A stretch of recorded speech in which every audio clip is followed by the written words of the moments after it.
ನರಿ ಮತ್ತು ಕಾಗೆ. ಒಂದಾನೊಂದು ಕಾಲದಲ್ಲಿ ಒಂದು ಕಾಗೆ ಇತ್ತು ಕಾಡಿನಲ್ಲಿ. ಅದಕ್ಕೆ ತುಂಬಾನೇ ಹಸಿವಾಗಿತ್ತು.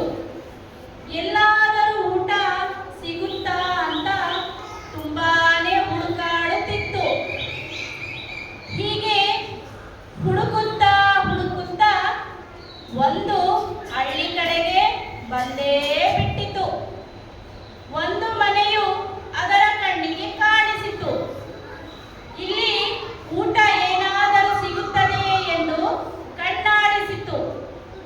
ಆಮೇಲೆ ಮನೆಯ ಕಿಟಕಿಯಲ್ಲಿ ಒಂದು ರೊಟ್ಟಿಯನ್ನು ಕಂಡಿತು. ಪಕ್ಕನೆ ಹಾರುತ್ತಾ ರೊಟ್ಟಿ ಇರುವ ಜಾಗಕ್ಕೆ ಬಂದಿತು. ಓ, ನನ್ನ ಹೊಟ್ಟೆ ತುಂಬಾ ಹಸಿಯುತ್ತಿದೆ. ನಾನು ಇದನ್ನು ಇಲ್ಲೇ ತಿನ್ನಬೇಕಾ? ಇಲ್ಲ, ಅದು ಒಳ್ಳೆಯ ಉಪಾಯ ಅಲ್ಲ. ಇಲ್ಲಿ ಸುರಕ್ಷತೆ ಇಲ್ಲ.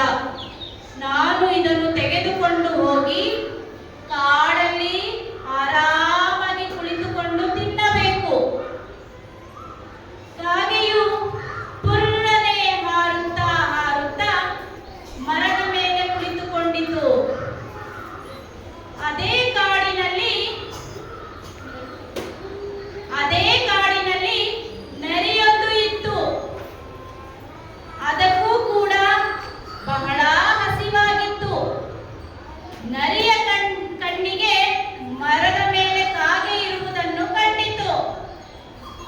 ಹಾ, ನನಗೆ ಬೇಕಾಗಿರೋದು ಇದೆ, ರುಚಿಯಾಗಿರುವಂತಹ ರೊಟ್ಟಿ. ಆ ಕಾಗೆಯಿಂದ ಅದನ್ನು ಹೇಗಾದರೂ ಪಡೆಯಬೇಕಲ್ಲ. ಏನು ಮಾಡೋದು? ಆಹಾ, ಅದು ಸುಲಭನೇ ಅನಿಸಿದೆ. ಕಾಗೆ ನೋಡಿದರೆ ದಡ್ಡನತನ ಕಾಣಿಸುತ್ತದೆ. ನರಿಯು ಉಪಾಯ ಮಾಡಿತು.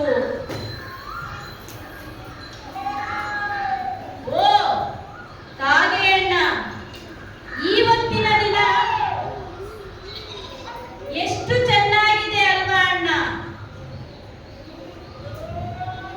ಕಾಗೆಯು ನರಿಯನ್ನು ನೋಡಿ ಹಾರಲು ಶುರು ಮಾಡಿತು. ಆಗ ನರಿಯು, ಓಹೋ, ಹಾರಿ ಹೋಗಬೇಡ ಅಣ್ಣ, ನಾನು ನಿನಗೆ ತೊಂದರೆ ಕೊಡೋಕೆ ಬಂದಿಲ್ಲ.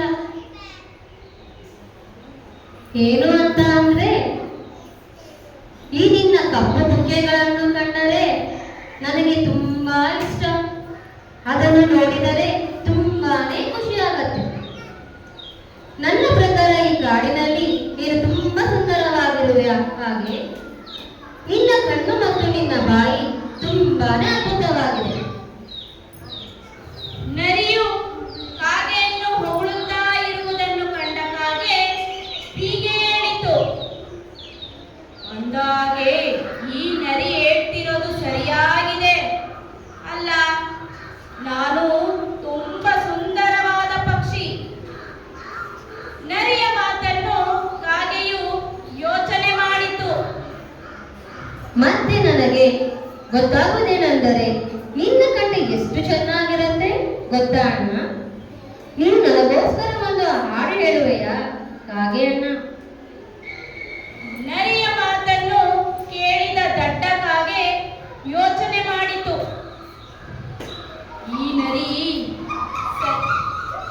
ಈ ನರಿ ಸರಿಯಾಗಿ ಹೇಳಿದೆ. ನಾನು ಯಾವತ್ತೂ ಆಡೋದಕ್ಕೆ ಪ್ರಯತ್ನ ಪಟ್ಟಿಲ್ಲ. ನಾನು ಪ್ರಯತ್ನ ಪಡಬೇಕು.